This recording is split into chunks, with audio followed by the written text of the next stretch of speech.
Lily और जादुई पंछी। एक बार की बात है, घने जंगल के बीच बसे एक छोटे से गांव में लिली नाम की एक युवती रहती थी। वह अपनी दयालुता और छोटे बड़े सभी प्राणियों के प्रति अपने प्रेम के लिए जानी जाती थी। उसने अपना अधिकांश समय जंगल में भटकने, उसके रहस्यों को जानने और प्रकृति की सुंदरता को निहारने में बिताया। एक दिन जंगल में भटकते हुए लिली को एक घायल पक्षी जमीन पर पड़ा मिला। उसने सावधानी से उसे उठाया और वापस अपनी कुटिया में ले गई। उसने चिड़िया के घावों की मरहम पट्टी की और उसकी देखभाल कर उसे फिर से स्वस्थ कर दिया। दिन हफ्तों में बदल गए और पक्षी लिली की देखरेख में मजबूत होता गया।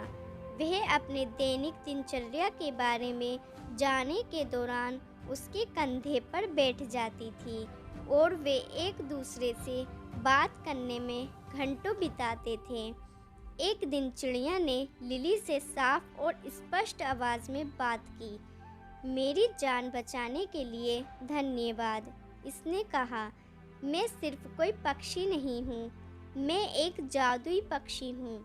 मेरे पास आपको 3 इच्छाएं देने की शक्ति है।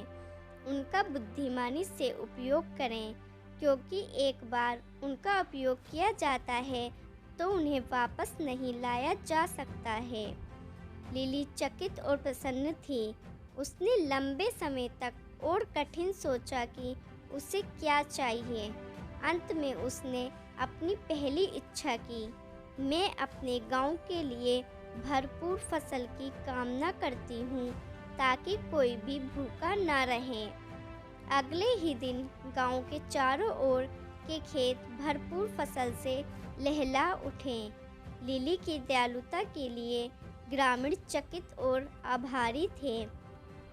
अपनी दूसरी इच्छा के लिए लिली ने सभी प्राणियों की भाषा को समझने की क्षमता की कामना की और ठीक उसी तरह वह पक्षियों की चहचहाट, मधुमक्खियों की भनभनाहट और पत्तों की सरसराहट को समझ सकती थी। जहाँ तक उसकी तीसरी इच्छा का सवाल है, लिली ने बहुत देर तक सोचा कि वह क्या चाहती है। अंत में उसने अपनी इच्छा व्यक्त की। मैं हमेशा प्यार और खुशी से घिरी रहना चाहती हूँ। और ऐसा ही था। लिली ने अपना शेष जीवन प्रेम और प्रसन्न से घिरा हुआ बिताया। उसने जंगल का पता लगाना और ज़रूरतमंद लोगों की मदद करना जारी रखा।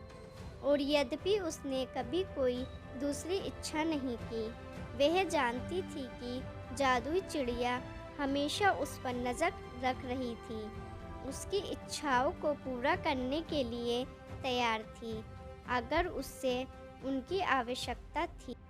आपको ये कहानी अच्छी लगी तो इसको लाइक और शेयर करें। चैनल को ज़रूर सब्सक्राइब करें। धन्यवाद।